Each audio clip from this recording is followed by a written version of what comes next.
Hi, everybody. I'm Tutor Ted, and thanks so much for being here. I'm going to give everybody another kind of minute or two to jump in. Just a little bit of wiggle room, um, and I'm just really glad to see that folks are interested. And so, thank you for being here. Um, we are nothing without you all. Honestly, um, that's a fact. So, thank you for being here. I really appreciate it. And I am going to share the presentation. Watch this. Okay. Can you see that? So now actually I've got this got a couple features here, right? So we've got the Q&A. Let's not use the Q&A. Let's use the chat window. Could someone let me know, just make sure that you can, just let me know that you can hear me. Just in the chat window, just say yes or whatever. You could put it in the Q&A as well. Is there anybody out there? Yes. Okay. Thank you, Susan. Yay. Okay, good. Oh, yay. Okay. Oh, thanks, Uma. Let me. I'm going to introduce someone to you who's not here, who we were hoping would be here, but technology doesn't always do exactly what you want it to do, and it's not right now. Which is that I set up this webinar and I thought I had made Uma, who's she's my right-hand woman, is what I call her. She basically gets whatever job title she wants. I think she's officially vice president, but she basically handles all the stuff that I can't handle and does so very well. Anyway, I was hoping that she would be here on video, and she can't be because I set it up and I must have done something wrong. So anyway, Uma is the woman that when you call, she's the woman you'll speak to, and she's a very agreeable person to talk to on the phone, and I'm so confident you'll agree with me on that, because that's just how it is. Anyway, she's here. Oh, there she is. See, look at that. Uma says, "Hi everyone, this is Uma. Happy to help with tutoring logistics," and she really is. Like that's actually a fact. So, and what a gift for me that she is willing to do that, because that's important to me. Very important. Okay. Should we do this thing? Should we talk about the SAT and ACT? This is actually kind of interesting. This is the first year where we get to deal with just the SAT and the ACT. And there used to be kind of other tests and kind of like side issues that kind of complicated the thing. And COVID kind of smoothed the path a little bit. And, for all the really negative things we could say about COVID, that's kind of a nice one, is that our lives have actually gotten a little bit easier, a little cleaner, a little simpler. There are still some questions we have to answer, and I will actually start with that one because we have to get to it. So let's dive right in. So I always begin these presentations with just my bona fides, as they call them. First off, let's answer the question: who is Tutor Ted, the person? Me, obviously. I've been a test prep tutor since the year 2000, which has always sounded good, but now as time goes on, it feels like a really long time ago. And I just did the math today, actually, and realized as of next year, I will have spent half of my life doing this stuff, which is, it's either something to be really proud of or something to, sort of like shake your head at, or you just kind of marvel at the passage of time. That's probably what you do, I think. But yeah, I've been doing this for a real long time, and I love it, which is, maybe that's even weirder. I went to Princeton as an undergrad. I grew up in Minnesota, for what that's worth. I studied English with a theater certificate. Yeah, it wasn't called a minor. I was a playwright in college, basically. And then later on, I went to UCLA and got a master's in education. And that was actually really, it affected how I teach. And I learned a lot. So anyway, if you ever want to talk about education as a graduate pursuit, I think it's really interesting. I think that there's actually a lot of value there. So this is kind of how I got started, and this is the easiest way to get a job as a test prep professional. I promise. I got perfect scores, and that's it. These tests come very, very naturally to me, and I was actually kind of walking through my memories, and this is from a very long time ago. This is from, I think, 1983, when I started kindergarten. I took a test. I took some sort of intelligence test, right? And you're kind of like rotating figures in your head and picking up on patterns of numbers and things like that. And I remember, I have a specific memory of opening the test booklet and looking at it and saying, like, I love this. I get this. This is fun.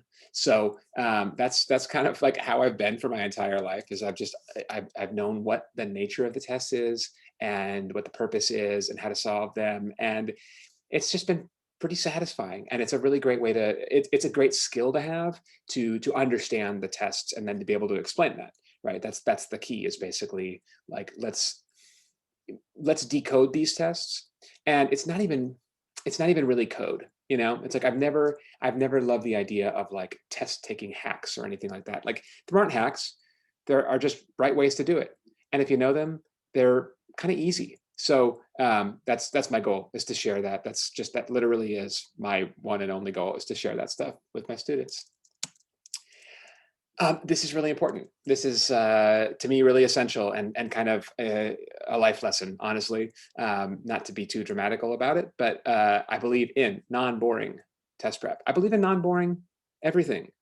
Some things are a little bit boring, and I get that, and I can tolerate a little bit of boringness. But I don't think learning happens when students aren't engaged, right? My guess is you agree with me. It's that, to me, passes the common sense test. So yeah, anyway, that's what we practice, is basically keeping it interesting so that students improve. I'm the author of 4 test prep books on Amazon. I'm going to show you those book covers in a second. They're so pretty. They're so lovely, the colors.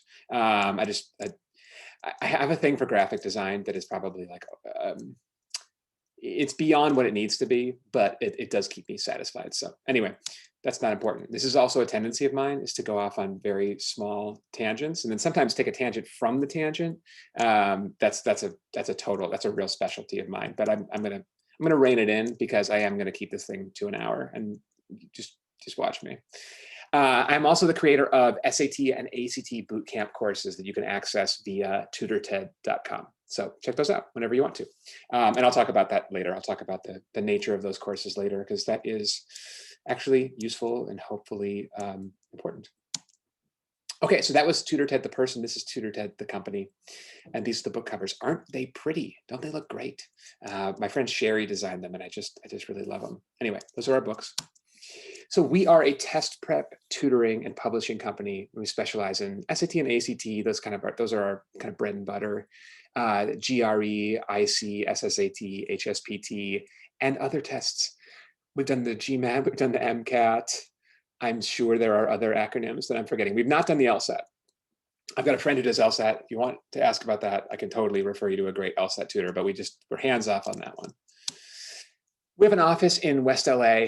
We work with students around the world, literally around the world. I happen to be going to Croatia in 2.5 weeks to teach an SAT class on a boat in the Mediterranean. So you can, I don't know, you can be jealous of that or think it's cool, or you can think like, who wants to go teach an SAT class on the Mediterranean? So, it's some of both. But the point is, we work with students from everywhere around the world, and around the United States in particular. Got kids from lots of different states right now, which is cool. So we are a tutoring agency. Most of the tutoring happens with one of our core tutors, the people who work with us, and they are outstanding. Honestly, it's always been my highest priority is basically having tutors that people love. I'm sure that there's a volume business that makes a lot of sense to do, and I would rather have amazing results and not do as much volume. You know what I mean? Like I don't want to throw out a half-baked tutor to you. I'm never going to do that. So our tutors have a lot of experience. All of the core tutors have 6+ years of test prep tutoring experience and are properly interested in education. So yeah, they're remarkable people, and I recommend them highly. Of course I do, but I really do. These are our results. And these results have been astonishingly consistent over the years, which is actually a little bit surprising to me. Our students' SAT scores on average improve 170 points, and their ACT scores improve by an average of 5.5 points. And it's really weird. It's weird how like on the button that's been for, I think we started measuring officially in 2014, 2015. And it's been the same ever since. So this is kind of what to expect. And of course, these are averages. So some students improve by more, some students improve by less. And some students, if you show up with a 33 and you get a 36, you only improved your ACT score by 3 points, but we're still really happy with that. So I actually had that exact result with a student recently. So it's like, there are no complaints. When you get a 36 on the ACT, nobody's complaining, which is good. Okay, moving on. So this is what I'm going to do. I'm going to go through the most important questions, and I'm going to start with the very most important questions, and I will leave time at the end to answer your questions. And so you can just pop them into the chat. If you want to, you can pop them in there now. You can pop them in, whenever you have them, write them down. I think I will, unless they're sort of topical and, relevant in that moment. I think I'll probably save those questions for the end, but feel free to write them in and just have at it. So I say we'll go for an hour. We probably will. If we go long and if you have more questions, I'm happy to answer them. That's fine by me. But here are the questions. Here are the FAQs. So this is one that I'm so hoping to delete next year, that I can just take off and never have to ever answer again. Fingers crossed. What has been the impact of COVID on SAT and ACT testing? Talk about that in a second. How do you choose between SAT and ACT? This is the one we'll be talking about for years to come, and that's fine. But this is home territory for us, and yeah, it's a specialty. So we're happy to discuss that with you, and think through it with you. What's the PSAT/NMSQT? It's a long acronym. That's what it is. When should I take the test for the first time? Should I write the ACT essay? What test prep plan do you recommend? Do I recommend? What is a good SAT or ACT score? I love that question. That's a fun one. It's a trick question, but we'll get to that. How many times should I plan to take the test? And I think there's one more. What is the value of test prep? I'll tell it to you straight. And you can, yeah, you can take that answer and run with it and do with it whatever you like. But yeah, I'm happy to answer all these questions and more. And here we go. You ready? So COVID-19's impact on the SAT, ACT. For one thing, last year was really hard. Obviously, you all know that already. It was hard for us too, and it was disruptive to our schedule. It was just very disruptive to the SAT and ACT schedule. We had students test in Nevada and Oregon and Arizona and Indiana and Iowa. Did we have anyone in Hawaii? I don't know. We had students go elsewhere to test because they couldn't test in California. Gosh, this is me. I'm going to tell one quick tangent story. The ACT had this like celebratory announcement one day when they said, that it was, what test date was it? Probably the September ACT, and maybe it was the June. And they said the test went successfully. We were able to administer the ACT in 45 states. And it's like, oh, 45 states, huh? What about the other 5, including California, where no one could take the ACT that day? I mean, that's really disruptive. That's problematic for test prep and problematic for students. And like I said, I really hope I get to delete this slide in future years. And I think I will, but well, I'll find out. That's a matter of time, and things are getting better. And it was a year. It was a real year. So this is what's going on right now. Most colleges have switched to a test optional policy for the class of 2022, high school class of 2022. And those people are the rising seniors. So that's the class probably above you. You may have a rising senior, and that may be who's in this room right now. This event's kind of geared at the rising juniors. I'm happy to talk about stuff for seniors too, but pretty much every college I can think of, and you can search the web for this, has gone test optional. Some schools have gone test blind, like the University of Chicago. They don't want tests anymore. They're a fun school and kind of like a weird school, and I like weird schools, but yeah, they do their own thing. All the Ivy Leagues are test optional, which is basically submit a score if you like the score, and if you don't, then don't. So will you need to take the test? If you are a rising junior, then you are in the class of 2023, because you're going to finish your junior year in 2022 and senior year in 2023? The answer to that question is that guy, my favorite emoji. We don't know. We don't know. Some schools have announced what they're going to do for the class of 2023. The UC system will never look, the University of California system will never look at an SAT or an ACT score ever again. That's how it is. They're going to release their own test. I could talk about that for a half an hour, but that's not a good use of our time. Other than them, everyone's announced for 2022, and a few schools, like I said, mentioned what they're going to do for 2023, but we don't know. We just don't know. So yeah, we're going to know next spring. They announced, colleges started making the announcements for the current seniors. Like the announcements started coming down in like December and January of this year, December 2020, January 2021. So that's maybe the time frame to expect, and then by March we'll definitely know. But that's not a great time frame for us, because that's like well into junior year when you may have already done your planning, right? So anyway, well, I wish we knew a little bit more. Obviously, we're going to stay very attentive. We keep our students quite updated on this stuff, because this is what we do and we know how important it is to you. So anyway, we'll keep you posted, basically. Let's get into the tests. So this is the section on which test should you take, SAT or ACT. And to get to that answer, let's just talk about the tests a little bit. I'm going to kind of hustle through the broad details here. What is the SAT? So you take the SAT in exactly 4 sections. There is no longer an optional essay as of last Saturday. That was the last time they'll ever administer the SAT essay. These are the 4 sections: reading, writing and language, which is basically grammar, and a little bit of editing. Math without a calculator, math with a calculator. Those 2 sections get combined into 1 section score. It's exactly 3 hours long in terms of the test taking time. You get 2 section scores, and this is the old school SAT scoring system. The first section score, I do find this kind of funny. The first section score is called evidence-based reading and writing, and I just don't like the inclusion of the adjective evidence-based. It's like, really? I know that's important to you, but like, did you have to put that in the title? You know, because the other section is called, ready for it, math, right? It's like, that's clean. I kind of prefer it that way, but whatever. They didn't ask me. They don't care. They don't care what I think.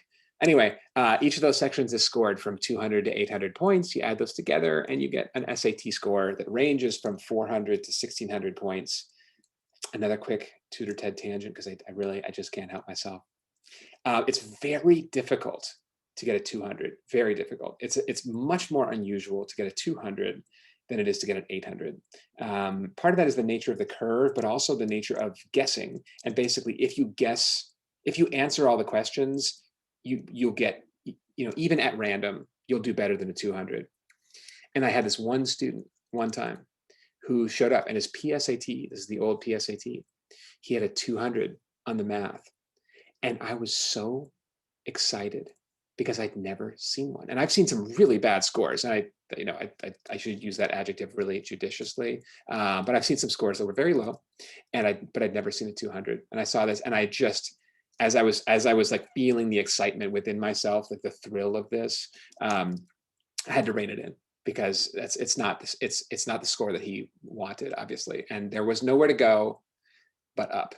And we did. I think we got to 370 on the math, which is an improvement of 170 points actually on that one section. So yeah, that was cool. That was an interesting story, but I don't have time to tell that story. In fact, I'm probably running behind right now. So let's keep going.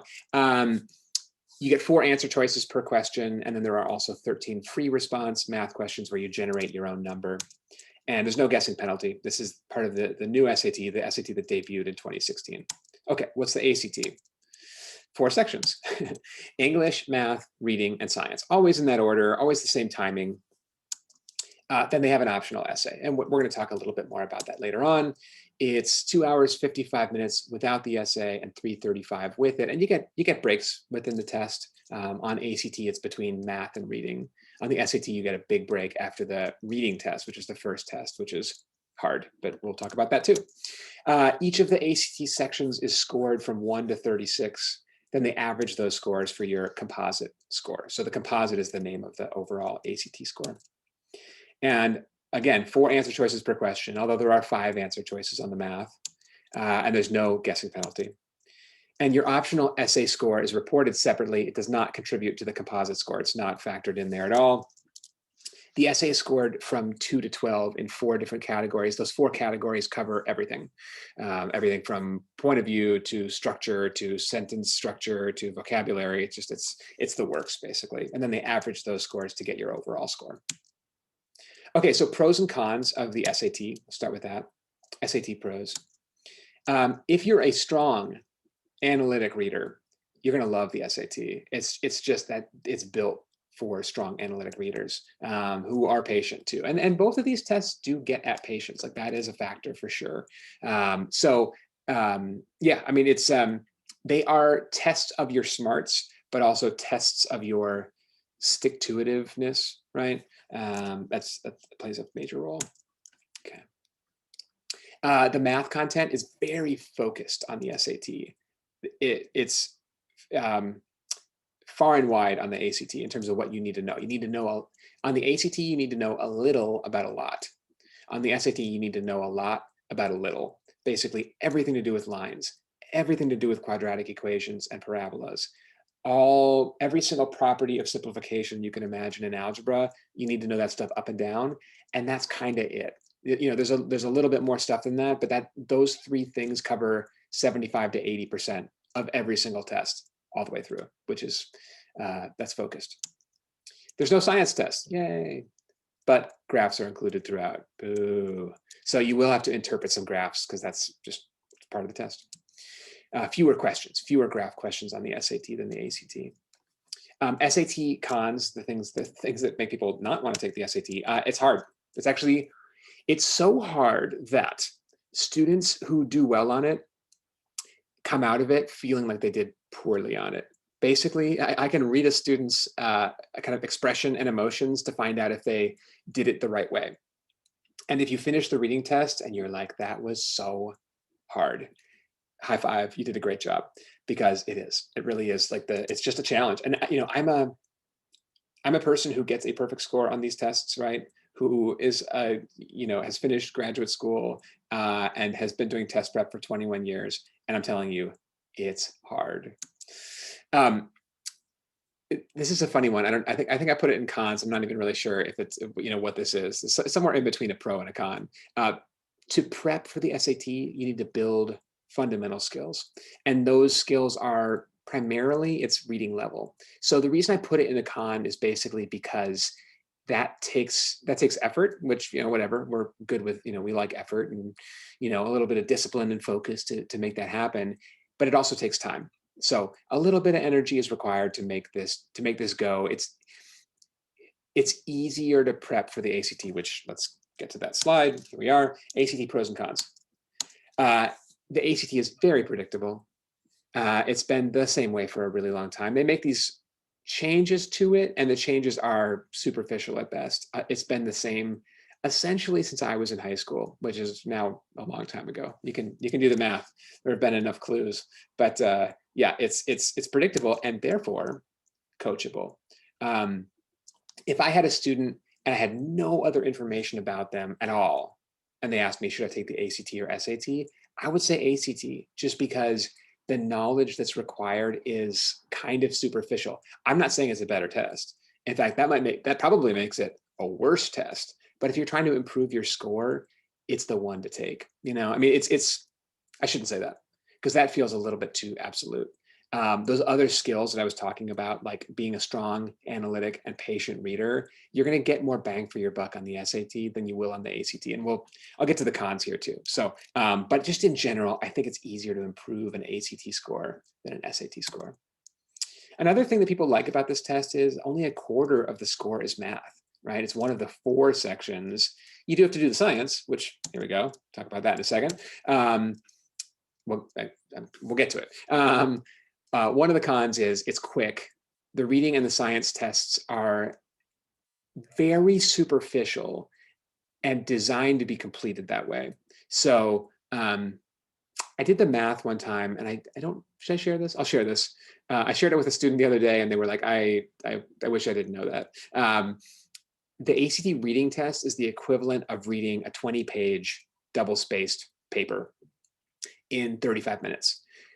Now, that's doable. That's not crazy at all, but it just takes focus, and it takes you spending those 35 minutes wisely and judiciously and efficiently and all that stuff. So that's what we do, is basically help you do it the ACT's way, which is in some ways a little bit annoying because it's not the way you do things in school, but it's very doable too. You just have to adjust a little bit, just change your approach from how you take a school test.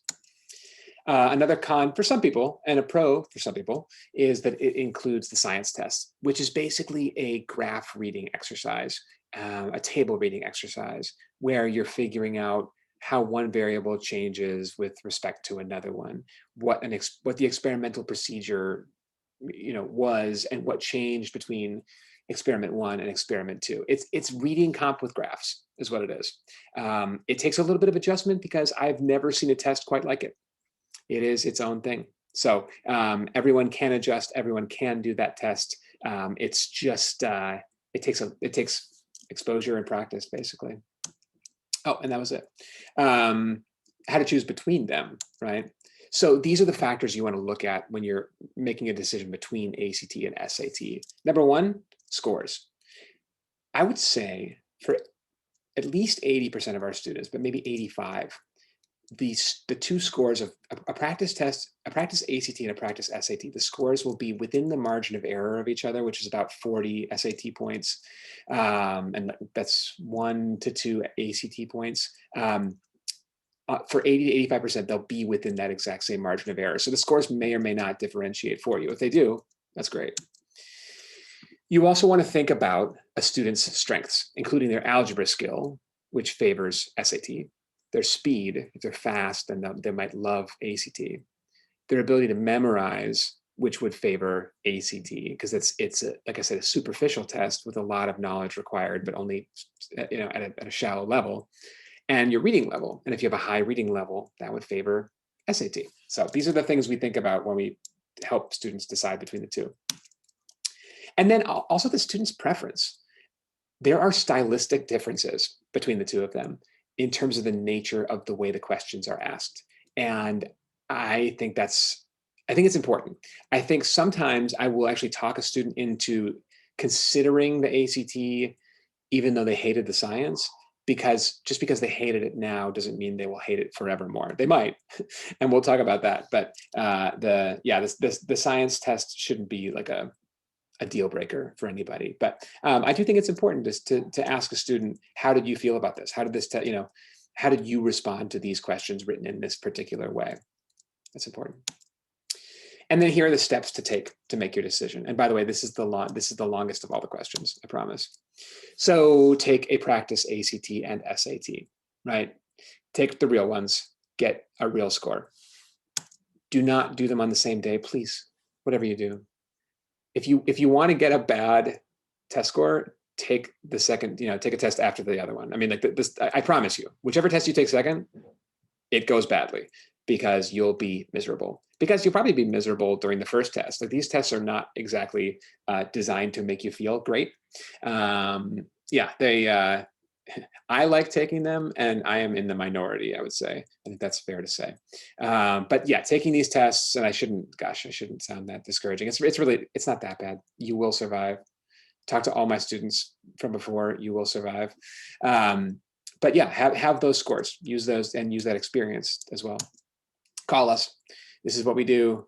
This is my specialty. This is Uma's specialty. This is what we talk about with every student all the time. It's a fun and interesting decision to make. It's actually a cool one. Oh, and here's another thing. The first decision you make, you can always switch. You can always change the test. I would say with our students, literally 95% stick with the test they started with, partly because I think we picked a good test, and they don't need to, right? They get the score they need, that they want, they reach a goal score, and then they're like, great, I'm done, I'm out of the game, which is that's really the goal of test prep anyway. But yeah, call us. We're happy to talk about this stuff. And then ask yourself if you prefer the format of one of the tests, like I was saying on the previous slide. And then use that score data, use your own learning style and your preferences to pick the right test for you. And we're happy to help with that. If you want to, just call us up. Okay, so what's the PSAT/NMSQT? It stands for Preliminary SAT, National Merit Scholarship Qualifying Test. SAT doesn't stand for anything anymore. We could get into that, but let's not. But the P stands for preliminary. And it's a test that is given for free to almost all high school students. It's supposed to be to all high school students in America, and it's meant to help promote the SAT. That's kind of like the marketing side of things, but also determine who's eligible for a National Merit Scholarship. It's a mini SAT. College Board doesn't say anything about the difficulty of the test. I actually personally believe that the difficulty is the same as on the SAT. Other people online, almost everybody online will say the PSAT is slightly easier. Show me, seriously, like give me the question, give me a side-by-side and say this one's easier for this reason. It seems the same to me. It's slightly shorter, the PSAT, so that could make it a little bit easier. There's a slightly different curve, which is interesting. And that's another conversation that, again, could get into, don't need to get into. If you're curious about it, like by all means, we'll talk about it. There's a philosophy behind the curve that does not make sense to me, but let's not get into that now. The top 0.5% within each state, this is the key. And I'm coming to you live from California, and I'm going to talk about that in a second. But the top 0.5% will qualify for a National Merit Scholarship. Okay, got a good question there. Thank you. Okay. You know what? I will answer this question, but only once I get to the bottom of this slide. California is very competitive. Massachusetts is very competitive. The Dakotas are not as competitive. Wyoming, Alabama, Mississippi, these are states that you want to live in if you want to qualify for national merit. National merit is, if you get to be a finalist, you get typically a $2,500 check, and it counts as sort of an academic honor, something you put on your transcript. There's a spot on your college application that says, have you earned any academic honors? And being a National Merit Scholar is one of them. I think that's, hey, who doesn't like $2,500? I think the academic honor might be what you really want out of this thing. You do not report your PSAT scores to colleges. It is not on your transcript. It is not on your application. So basically, it's you either get the scholarship or it doesn't matter at all. This is the scoring, whatever. Each of the sections gets a score from 16 to 76, and then they multiply by 10, and then they divide it by 10. There's all this stuff, and then they add the sections together. It's this section, this test score, the National Merit Score, is actually 2/3 reading and writing and language and 1/3 math. So basically they add those three sections together. When you get an SAT score, it's half of the language sections and half math. This one's 2/3 the language scores. Once they add those scores together, the total sum, so 3 times 76 gets you to 228. That's the maximum possible score. In California, in the last few years, the qualifying score has ranged from 221 to 223. And if you think about that, that's people losing a maximum of 70 points on the test in total, which is a really good score. That's a really good score. And that's anyone who's earning that is doing a great job. And in fact, they're not just in the 99th percentile, they're in the top half of the 99th percentile. And again, this is why you want to live in the Dakotas when you take the PSAT, because the qualifying score in, I think North Dakota was the lowest one. And I think their qualifying score was like 208 last year. So a lot more wiggle room, which is cool, but yeah, anyway, I don't know if you're in North Dakota. I don't know if have I had a student from North Dakota? I have one right now from South Dakota, but I'm not sure I've ever had a student from North Dakota. There's another status called commended. This one is not state by state. This is just national. And if you score, it's around 210. It's ranged from like 208 to 213. If you hit that mark, then you are a commended scholar, and you can put that on your application as well. So there's a question that says, do kids prep for the PSAT? The short answer is yes. The longer answer is, you should only prep for it if you have to. And the people who have to are, I would say, anybody who's already scoring in, say, the 94th percentile or higher, because you can make that improvement. I know that you might think, oh yeah, well, there's a lot of students to kind of climb over there, but that's why you do the prep. That's why you get better at this test, is that you can. So if you're in that range and you potentially could qualify for a National Merit Scholarship, yeah, I would do it. If you have a student who has high test anxiety and wants to go into the PSAT and not have an unpleasant experience, that's another situation where what we often do is we'll actually start the test prep just before the PSAT, like 2 or 3 weeks before. Gives the tutor a chance to get them up to speed, let them know what to expect, send them into the test, ready to perform as well as they can and not feel that anxiety. So prep is essential for kids who are high scorers, and for everybody else, for the others, 94%, it's not dead essential. So it's a good question. Okay, next question. When should I test? When should you take your first test, basically? And the short answer is as soon as you're ready, and not before, okay? I have parents sometimes who want their sophomores to take the test, okay? We've done prep with those sophomores. Often they're really bright kids, and not a one of them has ever hit the mark that they should hit on the test. Why is that? Because you get better at this stuff over time. As you get older, you get better, right? And so the really easy way to think about this is, okay, would you do better on the SAT today or a year ago today? Would you do better on the SAT today or a year from now? I have a friend who in high school, he got a 700 on the reading section of the SAT. After college, he was doing some test prep at work, and his boss had him take a real proper SAT, and he got an 800. What happened?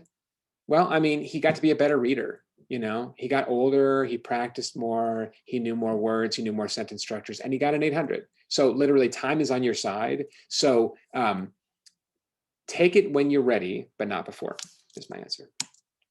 For really bright students, that could be as early as August or September of junior year. So I don't recommend taking it sophomore year, but if you do some prep over the summer and you're ready to go at the beginning of junior year, that's a really great solution, because there's an August SAT. We'll see the dates in a second. There's a September ACT. This is early in the school year. If you can knock it out, I mean, imagine that. If you can knock out these tests and not have to worry about them for the rest of the school year and worry about your schoolwork instead, that's awesome. So I don't know, that's kind of in a way the ideal scenario for me. For most juniors, for most kids who are, just the typical high school junior, I would recommend taking the test in the early spring. California's seasons are kind of biased. It's like February is not spring. I grew up in Minnesota, like I mentioned, and like February ain't the spring. February is very cold, very snowy. But yeah, in California, it's the spring. So I would say that's a great timetable, because that's going to get you a chance to get a little bit older, get a little bit smarter, not have to wait till the end of the year. I don't know how well. Probably all of you have someone who's in school right now and taking finals, and probably pretty miserable right now. I've got students who, I would think the school year would be ending right now. I've got students who are going for another 2 weeks. I've got students who still have AP tests to take, up until like the 11th of June, and they're generally pretty unhappy right now. It's a tough time of year. So I don't mind doing test prep now, but these are my kind of ideals for when you'll do the best. Oh, and by the way, you will take the PSAT in October of junior year. That's when it's offered. It's offered sophomore year as well. If you can take it, if you're a rising sophomore, take it. It's great. It's practice. Why not? The one that counts is junior year, and that'll happen in mid-October, right around the 17th of October. These are the test dates. This is what's coming up. I did not list the June 12th ACT because it's too late. It's too late to sign up for that one now, but these are the ones you will be able to sign up for. ACT has not released the signups yet for everything after the July test, but they will soon, I think, I hope. Yeah, I love the September ACT. I love the August SAT. These are tests when people do well. That's my only goal. Have students get good test results. I like in the spring, I actually do also like the April ACT because it's not too late in the school year. I like the February one if you can get ready for that too. And then I really like the March SAT. Just, these are times that work with a lot of student schedules, but you may have your own specific scheduling issues to kind of work through and worry about in terms of athletics and other activities that will keep you busy at certain times of year. But I would just, start thinking ahead about this. We're happy to talk to you about it too, and just think through what is the best test date for you. I think literally the two questions I answer with every incoming student is, which test am I taking? When am I taking it? So this is the second one. Okay, should you sign up for ACT with writing? We call it writing. The answer is probably not. This question used to be, should I sign up for my ACT or SAT with writing or the essay? But the SAT just got rid of their writing test. There will never be another SAT with an essay, which, like, high five, that's really good news. I got to delete that chapter from my book, and that's fine. It's one less fairly stupid thing to worry about. So we like not worrying about stupid things. Here's why you don't need to worry about the ACT with writing. So the SAT just killed their essay test. This is a kind of a competitive marketplace, and SAT was like, yeah, we don't really need it. There are only 7 colleges in the country that require the ACT with writing, and I've only heard of one of them, which is West Point. So if you want to go to West Point, there's a lot of things you got to do. You have to get like a recommendation from your congressperson, I'm pretty sure. And they can only recommend like one person, or I don't know, there's some limit to how many people they can recommend. But literally the other 6 colleges that require the ACT with writing, I'm not joking, and I'm not trying to be sort of, demeaning or anything like that. I literally haven't heard of any of them. So do you need the ACT with writing? Probably not. Okay, so what's a good test prep plan? What should you do? These are the aims. This is what you're after, basically. You want to learn. You want to develop your skill set. Improve on the things that you don't know. Take everything that's 80% and bring it up to 100%. Learn the random things that your math class either kind of went through quickly or maybe even kind of skipped over. Things like probability and vectors. Vectors. I mean, what junior has studied vectors thus far? None of them, almost none of them. Matrices, things like that. There's some stuff to do to learn. And then execution. That's the other thing, is basically like, let's get good at doing this test. Let's know the speed we need to work at. Let's figure out how many questions we can skip and then come back to them and still finish the test on time. When you do those two things, you will attain the #1 goal. And I feel so confident in this. And it's funny because ironically, the answer is that the #1 goal is confidence.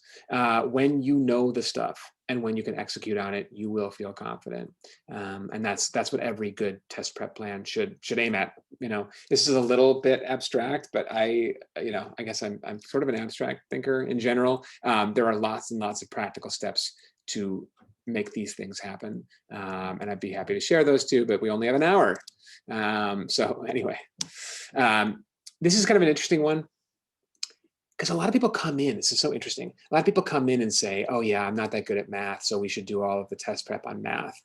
And I get that. And that does make some common sense, but you really, really, really, I promise you, don't want to disregard your strong areas because you might actually be able to boost them more than your weak areas. And I'm not saying don't do the weak areas either, but because of the nature of the bell curve, it's actually easier and takes fewer questions to improve your score when you're above the mean. The closer you are to the high end of the curve, the more value you get out of each question. So like I said, I'm not saying don't target the weak stuff. Let's target the weak stuff, but like do not sleep on the hard stuff because that will also boost your score and it might boost your score more. Okay, here's my fun one, my trick question. What is a good SAT or ACT score? Because we get this question a lot. It's impossible. For one student, and this is true, this is a fact, a 1550 on the SAT could be a disappointment.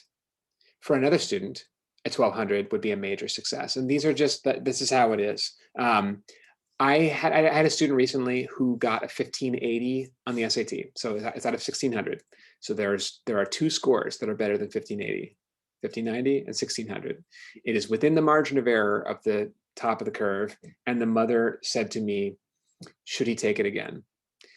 Very sweet. I love the family very much. They're like near and dear to my heart. The answer to that question is no, he should definitely not take it again. If he got a 1580, he's done. That's awesome. And that score will get him into any college that there is. That's a fact. So the answer to what is a good SAT or ACT score is, it depends on the student. You know, where are you starting from? What are your goals? What college do you want to go to? What scores do they need? These are all the factors that are important. And it's a good question. You know, it's a fun question to answer and to think about, but it'll depend on who you are, basically. Okay, so what test prep do I recommend? Well, I'm so glad you asked. So here's what we do, basically. This is what we do because this is what works.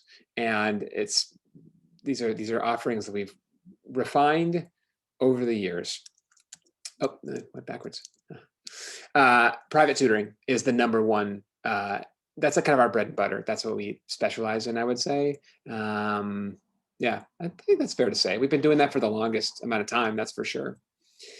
These are programs that include, at baseline, 18 hours of test prep and 4 practice tests. Then we have other programs that go beyond that, you know, are designed for students who have a little bit more time on hand, who want to do, instead of doing like a 3-month process, want to do a 6-month process, or, you know, or a year-long process. And there are families who want to do that stuff, and we've got great ways of supporting those students. But my selection of 18 hours as the standard test prep program is based on that being the sort of absolute over under for what a student needs to get to the test ready to take the test. I mean, what else do you want? You know what I mean? Like that's the only standard we can or should go by, is what makes the student feel good and ready to test. And the answer is 18 hours of test prep, 4 practice tests. This is interesting. This is something I learned in my graduate studies, just doing some research on my own, that tutoring, you know, I'll just read the fact here first. In terms of effective test prep and education on the whole, private tutoring is the gold standard. This is a fact. This is a research fact, basically, and it makes sense when you think about it. There's one person sitting in the chair who's learning. There's one person who's observing the learner and basically saying, what do you know right now? Okay, let's learn the next thing. Once they have that down, let's learn the next thing. And you just advance according to exactly what that student needs. So of course it's the best way to learn, you know. Maybe machines will surpass us one day. I think that's a fear we probably all should have, you know, sort of like a Terminator 2 style fear, but it hasn't happened yet. And humans are still the best at tutoring, better than machines at this point. But yeah, it's the best. Private tutoring is the best. What can I say? The other thing we do right now that I'm actually, this is a strange metaphor, but I'm just going to share it anyway. I'm married to private tutoring, but I'm dating boot camps. That's really stupid. That's just written off the cuff. Yeah, that's fresh off the dome right there. These boot camp classes are these online classes where basically part of the class is prepared already. Like it's there, it exists. It's me teaching all of my lessons, and I do 100% of the teaching. And it's the essential stuff from every single section. So, you know, I was talking about the SAT and how you need to know quadratic equations and lines and all that stuff. And it's me teaching everything you can do with a quadratic equation, everything you can do with a line. And so that stuff's in the videos, and it looks a lot like what you're seeing right now. And that person is doing the teaching. Then what's cool is we do them timed at popular test dates. And in those courses, these are called Bootcamp Pro, actually. You can do the bootcamp course whenever you want to. And it's on a 4-week schedule, and you know you'll get the learning done. And summer is a great time to do it because you won't be distracted by schoolwork at the same time. But we also do these Bootcamp Pro classes that have dates scheduled aimed at the most popular test dates. I think this, yeah. So the next two are aimed at the August SAT and September ACT. Tomorrow I'm teaching the last of the June ACT course dates. And we do 2 hours of live classroom time per week. And I gotta say, it works. It's really cool. It takes, I mean, I think the biggest difference between that and private tutoring is it takes a little bit more focus from the student, a little more energy. Like when you're one-on-one, I can demand that the student tell me in the moment, you know, does this make sense? What makes sense? What doesn't make sense? And see it, you know, in each individual student's face. And that's, again, that's why the private tutoring is, like I said, the gold standard. This is kind of the next best thing, and there is interaction, and the students are put on the spot in the classes for better or worse, according to them, I'm sure. But yeah, these are really fun classes, and the biggest difference between these two things, the biggest difference is the cost, basically, because private tutoring takes so much energy and time and expertise. Well, expertise is common between the two of them, but the boot camps are a lot more affordable. You know, it's like, it's 1/6 the price. If you don't do it with me, it's like 1/10 the price. So it's a more affordable option, and that's really important to me. It's important that people have access to good test prep at whatever sort of price point they can afford. Moving on. Yes. Okay. So Bootcamp Pro, is it Zoom or in person? So it's all on Zoom right now. You know, this is actually kind of weird. So I'll go back to the previous slide. My ACT class, I went around the room on the first day and said, hey, where are y'all from? And the answers were, I was kind of shocked. I was like, really? Wow. That's where I have the student from South Dakota. I've got a student from Florida. I've got one from Colorado. I've got one from Massachusetts, I think. I think there's at least one more state, and then one in Northern California and a few in Southern California. Like, they're from all over the place, which makes the Zoom a very convenient option, because I couldn't reach them otherwise. The classes, by the way, I scheduled them from 4:30 to 6:30 Pacific time.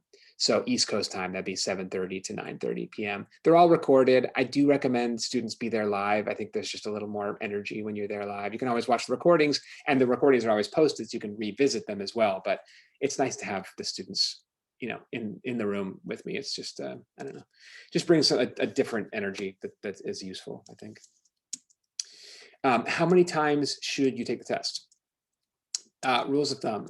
You really don't need to take it more than 3 times. Whichever test you're taking. I've had people try. I've had people take the test like 5 times, 6 times. I had this one student, and I jumped in with him before senior year, and I gotta speed myself up here, but I'm not going to. Ha ha ha.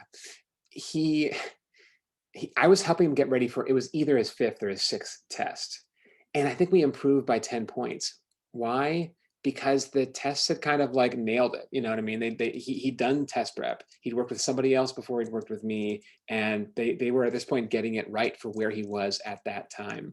So I really believe that if you take it 3 times and you're thoughtful in your prep before each of those 3 times, you're going to get the result that you deserve. I strongly believe that. There's some remote mathematical chance that that's not going to happen, but it's remote. It's very small. So I would say 3 times. College admissions people will tell you if you take it more than 3 times, it starts to look weird. You can delete scores and all this stuff, but we don't have time for that. Yeah, take it 3 times for a lot of reasons. Take it no more than 3 times. Don't take it till you're ready. You can always take a practice test. You can come see us at our office in a sterile space on a Saturday morning with the official tests and an official score curve with other students around you. And whatever that score is the exact same score you would have gotten on the real test.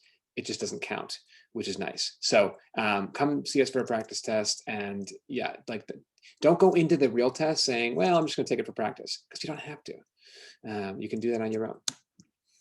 And this is actually really important. This is, you know, I feel like I've been giving good advice throughout, I think, personally. This is really important advice.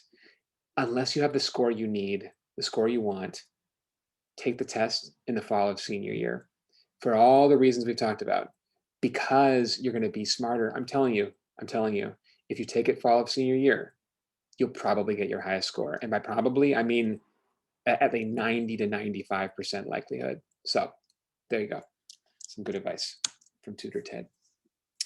So what's the value of test prep? You know, why are we doing this? Why are we talking about this? Boy, we're actually going to do this like right on time, I think. These are high stakes tests, and high stakes tests cause anxiety.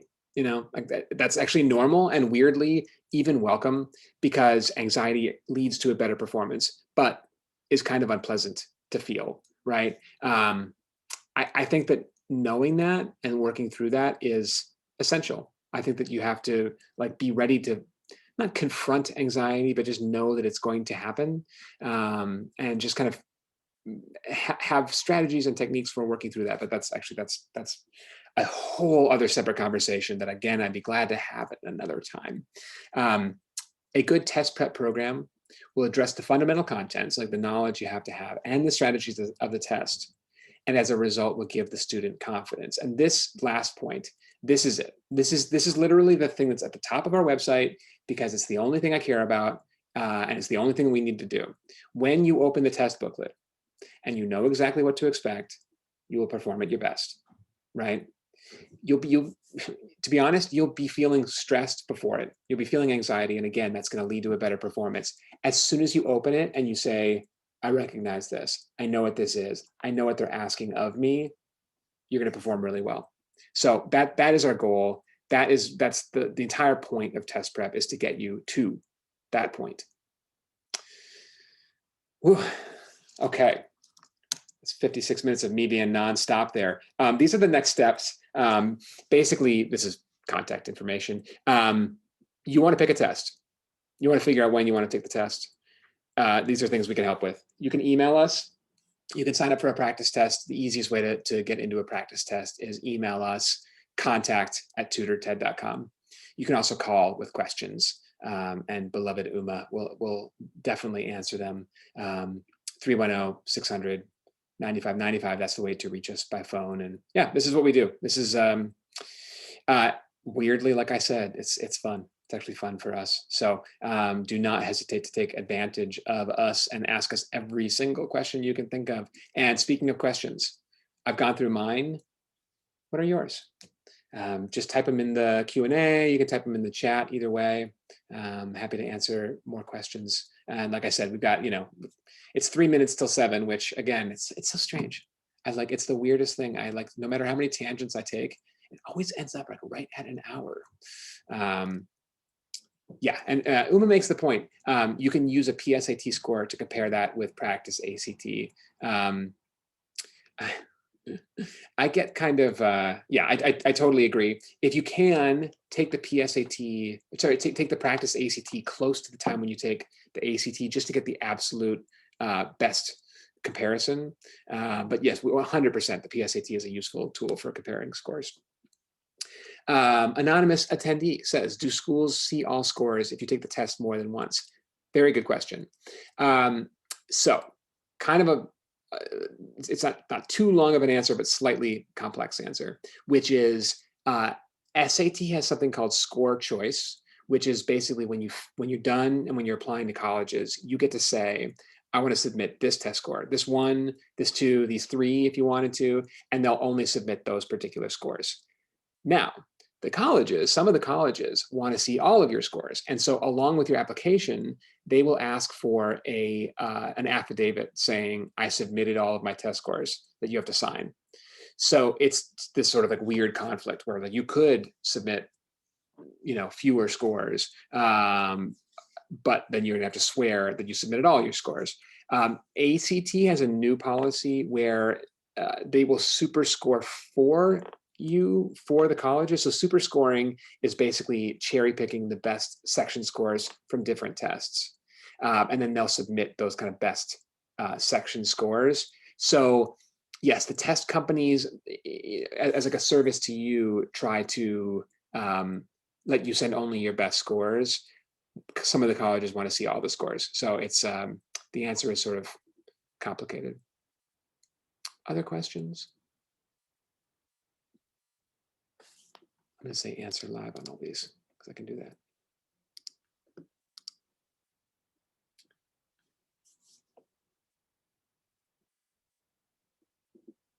Gosh, did I do that good of a job? Wow. Or did I put you all to sleep? I mean, I don't know. I don't know. Uma and Croce asks, Uma says, what can I do over the summer to prep? And that's a good question. So I love summer for test prep. I particularly love it because both tests, thank you, Susan, appreciate that. There's a certain body of knowledge that almost every student has to gain. And that specific body of knowledge is grammar, because other than a few random schools and a few random teachers at those schools, grammar is not taught anymore. That's not what we learn. So it's on both tests. It's a quarter of the ACT score. It's a third, I guess kind of a quarter of the SAT score. Anyway, that depends on how you do the math. You have to know it. Some students know it. A lot of students intuit it. I like intuition actually on the grammar, but I also like knowing the rules, and actually really love, this is the magic, is combining your intuition with your knowledge. When you actually know the rules and you can pair it up and you can say, this one sounds the best, and it is the best because it's a comma and a fanboys conjunction between two independent clauses. That's a really technical example that I shouldn't have used. I try to avoid a lot of technical stuff in the grammar actually. But you could say, oh, that's a modifying clause, and it needs to be next to the thing it's describing. You know, as soon as you can say that, you're going to get that question right. So a little bit of technical knowledge is great. It's so easy to learn that stuff over the summer. It's still easy to learn it during the school year. It's just easier over the summer. So yeah, I would say do test prep. Take a break, by the way. This is a strange piece of like anti-marketing advice by me, but like give your kids a little break. I see them, I see their faces, and they're all surviving, but it's been a long year for everybody, and really, I think for them in particular, honestly.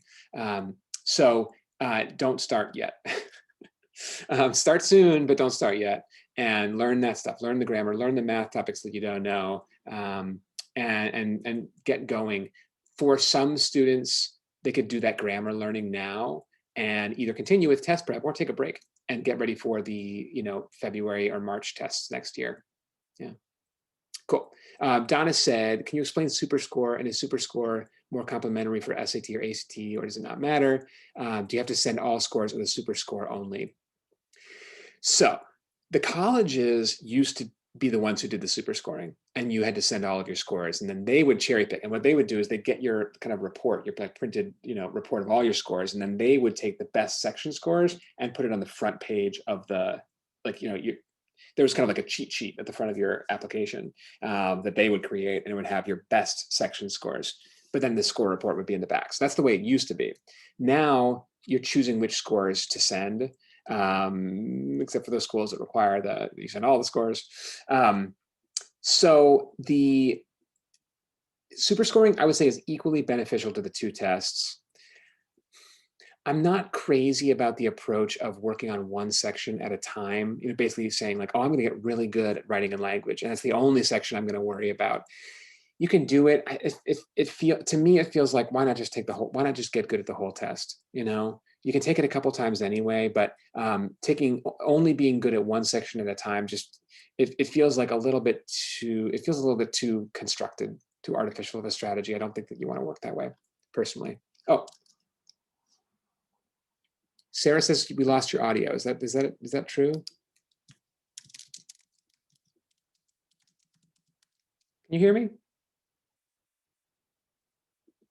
Wouldn't that be so annoying if you can't hear me? Okay, good. Okay, phew.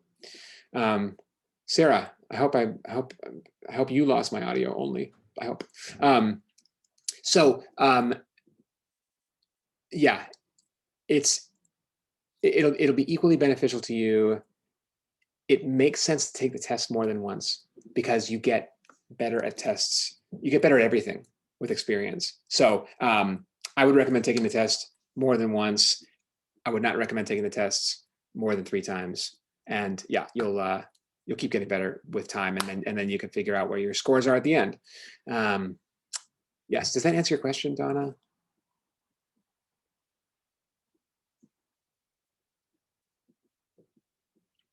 And are there more questions? Cool. Anyone else have a question for now? And by the way, you're not limited to now. You're this is what we do, is answer questions, honestly. And it's it actually is, it's fun. And it's really nice to meet people. It's, you know, this is it's kind of a social business, you know. It's totally interactive, which I think is one of the reasons I really like it. For what it's worth, and maybe it's worth, you know, nothing at all. I really like having students and having parents and clients who, like, where we have a connection, you know. I know Donna, and you know, we've had times together and experiences, and it's been great. It's been like really, I think, productive and fun and useful. And anyway, it's I'm a people person, basically, and you've got to be a people person when it comes to education, you know, because that's what we do, is we're relating, and that's pretty fun. So anyway, that's a very brief lecture on why I love my job. Okay, 7:06. I don't see any fresh questions. Going once, going twice. Thank you so much, everybody. I'm going to post this recording tomorrow, and I will email you all with a link. So by all means, check it out, and you know, reference the answers and questions, and come talk to us if you want to. And yeah, my pleasure. Thank you so much, everybody who's here. And yeah, it actually is, like I said, it's fun, you know. I'm very lucky. I'm very lucky to have a job that's fun. All right, y'all, have a good night, and we'll talk to you later. Bye for now.